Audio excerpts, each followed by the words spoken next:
आउज़ बिल्लाहि मिनश्शैतानिर्रजीम बिस्मिल्लाहिर्रहमानिर्रहीम। अस्सलामु अलैकुम वरहमतुल्लाहि वबरकातुहू। आज हम हाजिर हैं सुल्तान सलाहुद्दीन अय्यूबी की ज़िंदगी पर मबनी सीरीज़ की 7th एपिसोड के साथ। लास्ट एपिसोड में हमने देखा सलाहुद्दीन अस्कलान का मुहासरा होने के बावजूद भी अस्कलान में एंटर हो जाते हैं और ऐसी मनसूबाबंदी करते हैं कि बहरी और मैदानी दोनों मैदान मार लेते हैं। सलीबी फ़ौज पसपा हो जाती है। इस वक्त गब्रियाल एक चाल चलता है। वो ऐलान करा देता है कि हम पसपा हो गए हैं, यानी हार गए हैं, तमाम फ़ौजी वापस आ जाएं। वो अपनी बहरी जहाज़ के दरवाज़े बंद कर लेता है। वो सलाहुद्दीन की बनाई हुई हिफाजती दीवार को तोड़ना चाहता था और वो अपनी चाल में कामयाब हो गया। सलाहुद्दीन ने अपने बहरी साथियों को ताकीद की थी, हार हो या जीत, हिफाजती दीवार नहीं तोड़नी और अपनी जगह नहीं छोड़नी। तुरान शाह ने जब देखा सलीबी फ़ौज पीछे हट गई है तो उसने अपने साथियों को हुक्म दिया बहरी जहाज़ और कश्तियों का रुख सलीबी फ़ौज की तरफ किया जाए। शहनशाह ने तुरान शाह को मना किया, अमीर का हुक्म है, हिफाजती दीवार नहीं तोड़नी और जगह नहीं छोड़नी। मगर तुरान शाह ने कहा, मैं हुक्म अदूली नहीं कर रहा बल्कि वो कर रहा हूँ जो करना चाहिए। इस वक्त दुश्मन शिकस्त खा चुके हैं, मैं उनका ख़ात्मा करूँगा वरना ये दोबारा आकर हम पर हमलावर होंगे। तुरान शाह ने अपनी जगह छोड़ दी और मल्लाहों को सलीबी फ़ौज का पीछा करने का हुक्म दिया। गब्रियाल उन्हें धोखे से अपने पास बुलाकर मारना चाहता था। समंदर के किनारे खड़े सलाहुद्दीन ने जब ये मंजर देखा तो गब्रियाल की चाल को समझ गया। वो फ़ौरन कश्ती पर बैठा और अपने बहरी जहाज़ में पहुंच गया। तुरान शाह गब्रियाल की चाल में फंस चुका था। सलाहुद्दीन बहादुरी से लड़े। गब्रियाल ने उनके जहाज़ों पर आग के तीर बरसाए, जिसकी वजह से जहाज़ों में आग लग गई और मुसलमान फ़ौज को अपनी जानों की हिफाजत के लिए समंदर में छलांग लगानी पड़ी। शहनशाह को सीने पर तीर लगा। शहनशाह ने सलाहुद्दीन की जान बचाने के लिए अपनी जान दे दी। शहनशाह को जंग पर जाते हुए उनकी वालदा फ़ातिमा ने बताया था कि शहनशाह सलाहुद्दीन ही यूसुफ़ है, तुम्हारा सगा भाई। तुम यूसुफ़ की हिफाजत करना, ये तुम्हारा छोटा भाई है और ये राज तुम्हारे साथ कब्र में जाएगा, कभी ये राज किसी और को ना बताना। शहनशाह ने माँ से किए हुए वादे को निभाया, जान दे दी मगर राज अफशाना किया। सलाहुद्दीन की ज़िंदगी के इस वाक़े को पढ़ते और सुनते वक़्त ग़ज़वा उहद की याद ताज़ा हो जाती है। ग़ज़वा उहद में रसूलुल्लाह सल्लल्लाहु अलैहि वसल्लम ने सहाबा कराम को हुक्म दिया था, अपना मोर्चा नहीं छोड़ना, जीत हो या हार।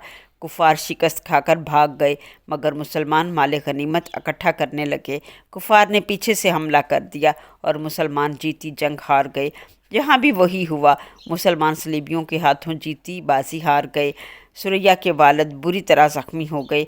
गब्रियाल ने अस्कलान पर कब्ज़ा कर लिया। सलाहुद्दीन मुजरिम बन गए, अस्कलानियों के भी और अपनी सल्तनत के फ़ैसले के ख़िलाफ़ जाने पर भी। अब नूरुद्दीन की अदालत में मुकदमा चलेगा और सलाहुद्दीन को हुकूमती फ़ैसले के नाफरमानी करने पर कड़ी सज़ा दी जाएगी। ये सज़ा कैद भी हो सकती है और सज़ाए मौत भी। यानी अब आगे सलाहुद्दीन का जंगी और ज़िंदगी का फ्यूचर क्या होगा, ये एक बहुत अहम मसला था। मगर सलाहुद्दीन ने अपने फ़र्ज़ की अदायगी की। अस्कलान की मुहिम पर जाने से पहले सलाहुद्दीन ने नूरुद्दीन से पूछा, बाबा आपने मुझे ये क्यों नहीं बताया कि फ़ातिमा खातून मेरी रज़ाई माँ है। मैं सारी ज़िंदगी माँ की ममता और मोहब्बत के लिए तरसता रहा, उनकी आगोश में माँ की ममता की हरारत महसूस कर लेता। नूरुद्दीन कहते हैं, फ़ातिमा खातून ने सिर्फ़ एक कलील मुद्दत के लिए आपको फ़ीड कराया था और ये बात इतनी अहम ना थी, इसलिए मैंने नहीं बताया। नूरुद्दीन नजमुद्दीन को महल में बुलाकर नाराज़ होते हैं कि ये राज बरसों से राज था, तुमने मेरे साथ किए वादे को तोड़ा है। नजमुद्दीन, तुम इस बात की नज़ाकत को नहीं समझ रहे हो। ख़ानदान में बहुत सारे सवालात उठ खड़े होंगे। इस रज़ाई बेटे की बात करके अपने लिए और यरूशलेम के मुस्तकबिल के लिए ख़तरा पैदा कर दिया है। नजमुद्दीन भी नूरुद्दीन पर बरहम होते हैं। आपने सलाहुद्दीन को अकेले अस्कलान क्यों जाने दिया, उसको क्यों जलती आग में डाला। मेरे दोनों बेटे शहनशाह और तुरान शाह भी उसके साथ हैं। सलाहुद्दीन ने हुकूमती फ़ैसले के ख़िलाफ़ कदम उठाया है। अगर हुकूमत ने उसे सज़ा दी तो मैं इस राज को राज ना रखूँगा, मैं सबको बता दूँगा कि सलाहुद्दीन नजमुद्दीन का बेटा है। नूरुद्दीन कहते हैं सलाहुद्दीन किसी की सुनता ही कब है, और वो करता है जो वो ठीक समझता है। अब दुआ करो वो खैर आफियत से वापस आ जाए। उधर शहनशाह की बीवी नसीरुद्दीन की बीवी को बताती है कि फ़ातिमा सलाहुद्दीन की रज़ाई माँ है।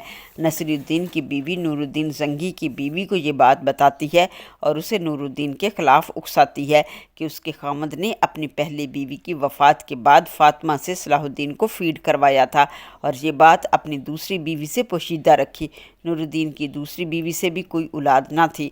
ज़ंगी की बीवी भड़कती हुई नूरुद्दीन के पास आती है और नूरुद्दीन ऑलरेडी ही परेशान थे। उन्होंने अपनी बीवी की बात सुनने से इनकार कर दिया और हुक्म दिया कि मैं सल्तनत के अमूर में बहुत मसरूफ़ हूँ, लिहाजा सल्तनती अमूर के अलावा किसी और मौजू पर मुझसे बात करने और मिलने की इजाज़त किसी को नहीं है।